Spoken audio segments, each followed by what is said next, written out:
Well, good to be together. We're continuing our study of the book of Romans. We've made it to Romans chapter 13. Our approach to these chapters goes back to chapter 12. Paul tells the believers that they are called to be a living sacrifice, that they are to take that relationship that they now have with Jesus Christ, and they are to take that into the world, and it's to affect how we live in every aspect of our lives. And how we relate to leadership and how we relate to government is not going to be exempt from how we are called as God's children to live. And that's really what we want to look at in our time together today. A lot of you are well aware that there has been an ongoing conflict between Russia and Ukraine. It's into its third year. Recently, a group of world leaders came over to America to talk with our president about efforts to try to bring this conflict to a peaceful resolution. Wouldn't even begin to understand, what all is involved in that. But there were a couple of pictures that were taken. One, these different world leaders are just standing there for a picture to be taken. In one of them, they're sitting around a table as they're negotiating, efforts to try to bring about a season of peace. And it would be right to pray that God would see those efforts and allow them to bear fruit, that lives could stop being lost and peace could be returned to that region for all those who have been affected in ways that I can't even imagine. But really, from our perspective today, I want to talk about the idea of those leaders. If you ask yourself, how did that particular individual come to that position of power and that position of authority? And when you look at the Bible, there would be different takes on that, if you will. Some would say, from before time began, God had appointed that this person at this time was going to be serving in this position at this location. It doesn't matter whether it's the president of the United States, the leader of a government, a sheriff serving in a community, somebody being a mayor of a small town, whatever it is, God knows, and he has put every single individual into that position. Others would argue, and this is probably more where I am at, that God has simply said, I ordain the idea of leadership. And there's a way in which I want people to go about leading. In our time together, that's really what we want to talk about. Go with me, if you would, to the book of Romans. I'm actually going to go back into chapter 12. I feel like it all kind of ties together with the early verses in Romans chapter 13. Romans 12:17 says, do not repay evil for evil. Be careful to do what is right in the eyes of everyone. If it is possible, as far as it depends on you, live at peace with everyone. Do not take revenge, my dear friends, but leave room for God's wrath. For it is written, it is mine to avenge, I will repay, says the Lord. On the contrary, if your enemy is hungry, give him something to eat. If he is thirsty, give him something to drink. In doing this, you will heap burning coals on his head. Do not be overcome by evil, but overcome evil with good. Romans 13:1. Let everyone be subject to the governing authorities, for there is no authority except that which God has established. The authorities that exist have been established by God. Consequently, whoever rebels against the authority is rebelling against what God has instituted, and those who do so will bring judgment on themselves. For rulers hold no terror on those who do right, but for those who do wrong, do you want to be free from fear of the one in authority? Then do what is right, and do not be condemned. For the one in authority is God's servant for your good. But if you do wrong, be afraid, for rulers do not bear the sword for no reason. They are God's servants, agents of wrath to bring punishment on wrongdoers. Therefore, it is necessary to submit yourself to the authorities, not only because of possible punishment, but also as a matter of the conscience. This is also why you pay taxes, for the authorities are God's servants who give their full time to governing. Give to everyone what you owe them. If it is taxes, pay taxes. If it is revenue, then revenue. If it's respect, then respect. If it's honor, then honor. As we read through those words, one thing that becomes clear to us is that Christianity is not just a religion. If you will, Christianity becomes a worldview. It is the lens through which we should look at everything. And it doesn't matter whether we're talking about people in positions of leadership in a government role or locally or wherever it is, there's a way in which God sees these things being governed. And when you look through the scriptures, you see a lot of areas where there's this relationship between individuals in regard to authority and what God has established. Just some of them, the role between men and women in authority and relationship, husbands and wives, parents and children, elders in the congregation of the church, masters and slaves. And what we're looking at today is the idea of leadership in relationship to the citizens who are under them. But it tells us that God has delegated this authority to these individuals. There is something that God is doing. Yes, obviously, He is the ultimate final authority, but He has delegated, if you will, some of His power, some of His authority to these individuals that they can execute these things. They are meant to be following God's pattern, if you will. Here recently, Kim had gone down and she was spending a little time with our daughter and her family. And she called me and said, I'm going to bring two of the grandkids back with me. And of course, we didn't really know that was going to happen. And so she told me I needed to clean the house to get ready for the kids to come. And then she said, I don't want you to clean Larry Snavely clean. I want you to clean Kim Snavely clean. And there's a difference between the two. I kind of have it, so you just kind of pick and rid up and whatever, But when she cleans, things get put away, it gets dusted, it gets mopped, it gets all this kind of, just very, very different perspective. If you will, there would probably be a way in which a person would lead if they were just left to themselves. But God is saying to them, I want you to lead, but I don't want you to lead the way you lead. I want you to lead the way I would lead. This is God's pattern, if you will, that He has established. He says in verse 4 of Romans 13, for the one in authority is God's servant for your good. And if you will, they are meant to be doing things in the Lord's way, in His pattern, in His plan, the way He would set, in the way He would establish things. From my perspective, I know you can take civics classes about how things work, government and those kind of things. But when you think about somebody being a politician, I don't really care whether it would be at a local level or a national level. I don't really necessarily know that there's a college course or a high school course that somebody takes where they're like, I'm sure there are, in colleges where people are like, yeah, I want to go into this political career. And so I'm going to take these certain courses to kind of prepare me for that.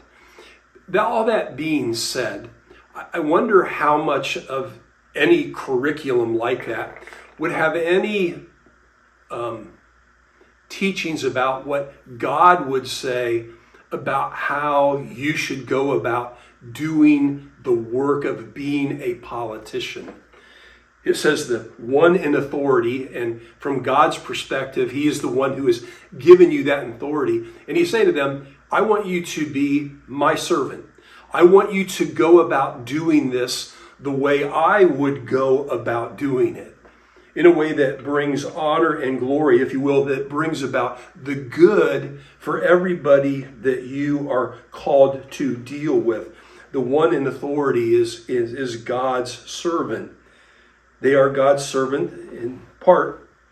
And some of the things that they are going to do and accomplish in that task, he says, is they are agents of wrath to bring punishment on wrongdoers.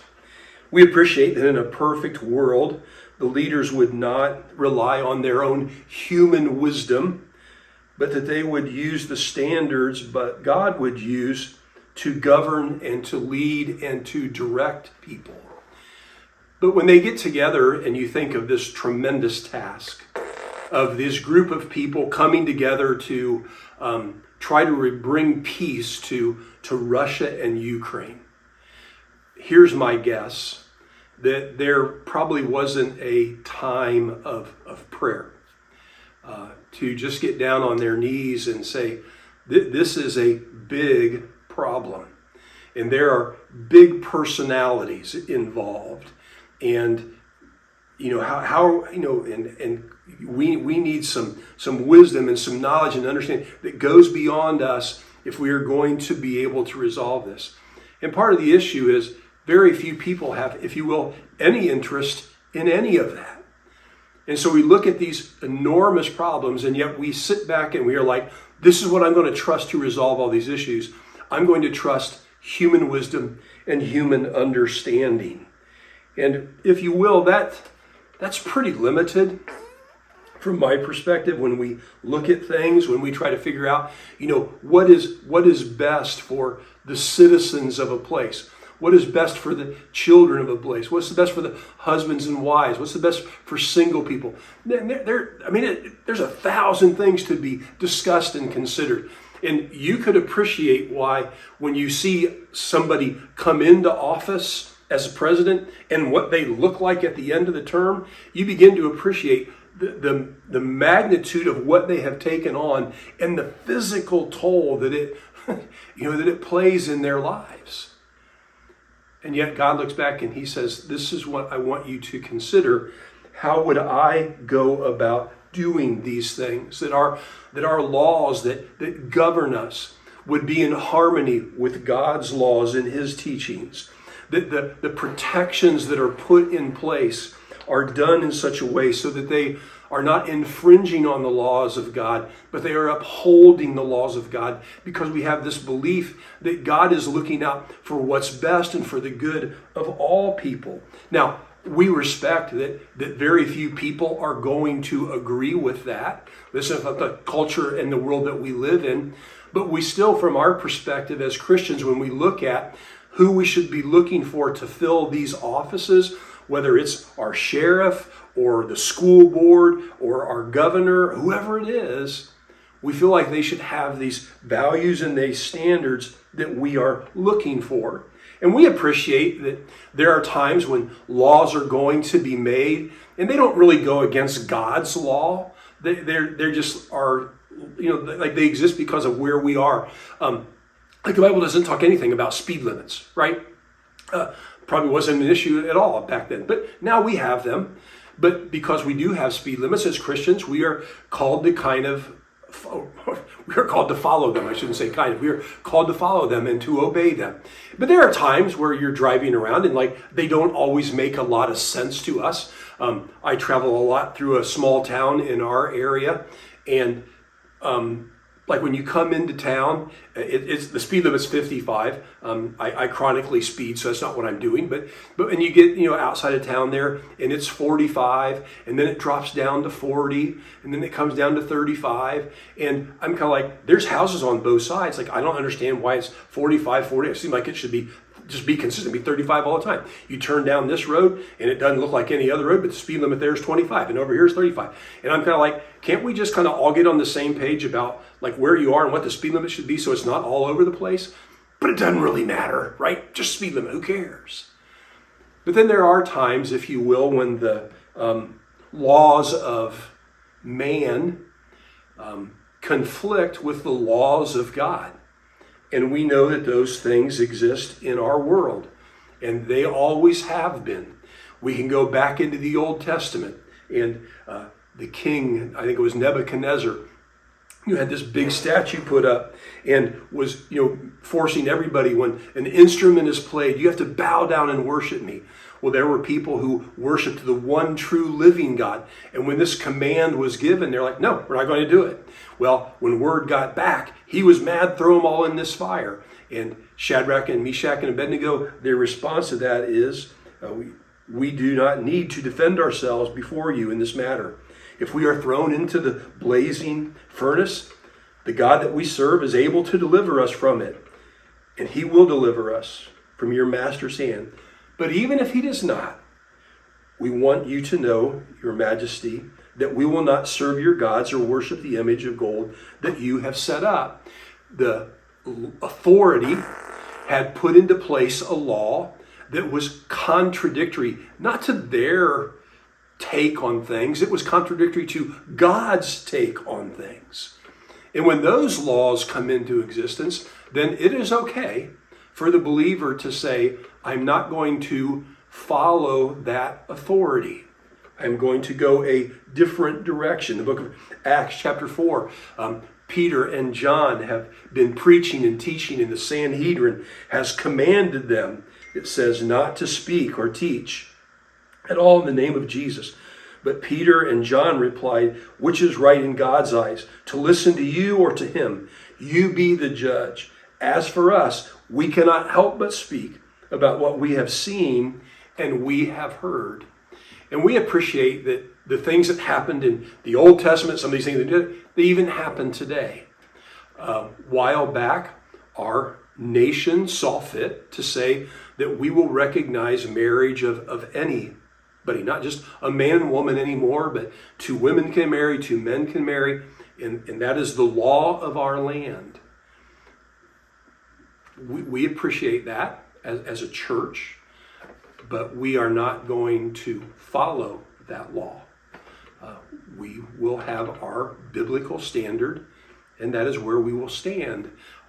Is it popular to everybody who hears that? Not a chance. But at the end of the day, though we are told clearly that we are to honor and to respect the authority that God has established, when it goes against the authority of God, it is clear where we are called to stand. But it also is taught clearly that God ultimately wants those who are in positions of authority, whether it's at a national level or a local level, to be doing things that are consistent with where God has called them to be in those positions of authority that they hold. And then Paul addresses, if you will, the other side of the equation. It is the citizen. And it doesn't really matter whether it's in relationship to one another or a citizen in relationship to their government. There is a way in which we are called to live. He says in verse 17, and this goes back to Romans 12, do not repay anyone evil for evil. Be careful to do what is right in the eyes of everyone. If you will, every person in this life is going to be mistreated. And we appreciate that we kind of live in a culture, in a world where when somebody is mistreated, you are going to go after your pound of flesh. And a lot of movies, a lot of television shows are based on that premise. And by the longevity of them or the amount of money they raise, you get the impression that they are pretty popular. Somebody hurts me, and I am going to go hurt them back. And it's not just in movies that these things happen. It was what you know about it, I guess more will come out. When it goes to trial in time. But down in Cincinnati a while back, it was in the news that I don't know much about the altercation between this police officer and a young boy. But the police officer took the life of this young man. And not many days after that, I think it actually was like the next day, this officer was out doing something, and the father of that young boy whose life was taken, I believe, hit that officer with a car, taking his life. And, we hear things like that, and we're kind of like, some people are like, yeah, he should have. That wasn't fair. It wasn't right. It wasn't just. And we don't always know what to do with those things. Yada yada. The story can go. But as a Christian, in where God would have us to be, He is very clear. When something like that happens to you as an individual, He simply says, "Do not repay evil for evil." What happened? And again, I'm not even really trying to say it was evil. I don't know what happened there. It'll come out in trial. But evil things do happen. And our inclination is to pay back evil for evil. And God is saying, on an individual level, I don't want that to happen. But if you will, that's why the government exists. The government has a freedom, if you will, that we don't have. That it is their job as a government to watch out for and to protect its citizens. When evil occurs, it is not the individual's job to repay that. Whose is it? It's the government's job to repay that. Romans 12, it says, "Do not take revenge, my dear friends, but leave room for God's wrath. For it is written, it is mine to avenge, I will repay, says the Lord. Well, one of the ways in which God is going to avenge, one of the ways in which God is going to enact his justice is through the system that he put in place for evil acts to be dealt with. And it's the government's job to take care of its citizens, to put laws and protections in place that when somebody does something evil, that is dealt with in a right and reasonable fashion. Now, evil comes in all different kinds of shapes and sizes. And if you will, I think most of us agree, punishment should be commensurate with the crime that has occurred. But there are times when very real evil does occur. And that's exactly what the Bible is talking about. And when it does, it is the government's job to take care of those situations. From our perspective, he says, if your enemy is hungry, feed him. If he is thirsty, give him something to drink. In doing this, you will put burning coals on his head. Do not be overcome by evil, but allow ourselves to overcome evil with good. But then he goes on and he says, this is how the government is called to work. Let everyone be subject to the governing authorities. If you will, Paul is saying, nobody is above the law. And we like that phrase. It gets said a lot. The dilemma that most of us face with is we feel like that's not really how the system works. If you have the right name, if you have enough money, if you have enough power, if you have enough connections, the rules don't really apply to you. And if you will, in God's pattern of government, the authority that he wants the world to be governed by, nobody is above the law. If some poor person on the street did an event that was evil and they would spend, a year in jail because of what they did, if the highest person of authority in our world did the same thing, they should spend a year in prison, if you will. That's how it's meant to work. And God says, I want my people who are in positions of authority to govern, if you will, in a similar fashion, if you will, to how God would go about governing and doing things. He says there's no authority except that which God has established. The authorities that exist have been established by God. And so when we live law-abiding lives, it can accomplish a lot of good things. It shows a respect for other people. When it talks about thou shalt not steal, when I don't steal something of somebody else's, I am showing respect to them. If I want something that they have, ask if you can borrow it. And when you are done, return it. And allow yourself to have that kind of relationship. It says, thou shalt not commit murder. Well, when we don't do those kind of things, we are showing love and respect for one another. It says, thou shalt not commit adultery. When we allow ourselves to be restrained in a godly fashion, it sets ourselves up to just be a better place in how we go about doing things. But it also shows respect for authority. And it just makes our world a better place when we respect our authorities. Whether it's a child going to school, being respectful of their teacher and the principals who are involved, or the custodian, or whoever it is. It can be a coach. It can be a person going to work, and respect going either way. If a police officer pulls us over, if we can demonstrate a right level of respect, it can all get better, if you will.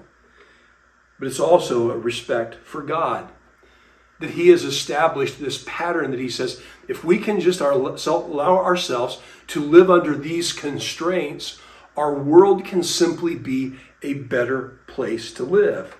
And so he goes on, consequently, whoever rebels against authority is rebelling against what God has instituted. You see, when we live in ungodly forms and fashions about disrespect to authority, no matter what level it is, it's not just my neighbor that I'm hurting. It's not just the police. It's not just God. I'm hurting everybody. And so he says, for the rulers hold no terror if you do right, but those who do wrong. Do you want to be free from the fear of the authority? Then do what is right, and you will be commended. For the one in authority is God's servant for your good. But if you do wrong, be afraid, for the rulers do not bear a sword for no reason. They are God's servants, agents of wrath to bring punishment on wrongdoers. Therefore, it is necessary to submit to the authorities, not only because of the possible punishment, but also as a matter of conscience. There's a reason why we should do these things. And it's multifaceted, as he said. It's about respecting one another. It's about having a respect for the authority that God has put people in positions of. But then it's a respect for God. But if we can do those things, it does make life a lot easier because you avoid punishments, right? You're driving down the road and you're not really paying a lot of attention to how fast you're going, and all of a sudden you notice that the car coming the other way is a police car. What's the first thing that most of us do? We look at our speed limit, right, to see how fast we're going. Like we didn't have the cruise set. We don't really know exactly how fast we're going. Then you look down there and you're like, oh, wow, I was going 53 or I was going 57. That's not bad. Because when you're within the framework of the law, you're like, that's not bad. When you look down and you see you're going 68, you're kind of like, it's not going to hit. It's good, And you're watching pretty close. Is he hitting the brakes? Are the lights coming on? And because we don't want that. And that's minor, if you will, in the whole scheme of things. And he simply says, if we allow ourselves to live by God's rules and standards, there's pretty much peace, no matter where you go and what you do and who you're around, because of how we treat one another. And so he says to those who, that's also why you pay taxes. Because to have this freedom that God wants us to have, to be able to live and move and navigate without being concerned. And even when something bad does happen, the police shows up and the government steps in or whatever it is, and they take over, and what was wrong, to the best of their ability, they try to make it right. We're grateful for that system, but it costs money. We know that it does. And so we pay our taxes, but we're grateful to do it because of the benefit that we receive, because we do know that evil exists in our world. But it goes on. He says, give revenue to those who deserve it, respect to those who have it, and honor to those who do it as well. But we do all of this, in the end, Paul says, because of how we care about each other. Romans 13, verse 8. Let no debt remain outstanding except the continuing debt of love to one another.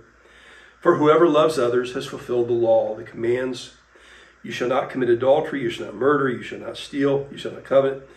What other commands there may be are summed up in this one command: love your neighbor as yourself. Love does no harm to a neighbor. Therefore, love is the fulfillment of the law. A call to, at the end of the day, if we would follow that one law, in theory, all other laws could go away. If we would just let ourselves love as God has called us to love. And even when somebody wrongs us, if we can just learn to love even in that moment and let God do what he said he would do, let the government step in its system and allow it to be his arm of wrath that he has ordained, we can get back to just doing what God called us to do, to be there and care for one another as he has called us to. And if we would do that, there's plenty of that to keep us busy. And so let us have this right attitude and right spirit toward our leaders, that their job that God has given them isn't such a burden anymore, but it can almost be a pleasure, a joy, because of the attitude and the spirit of the people who make up the citizenry that they lead.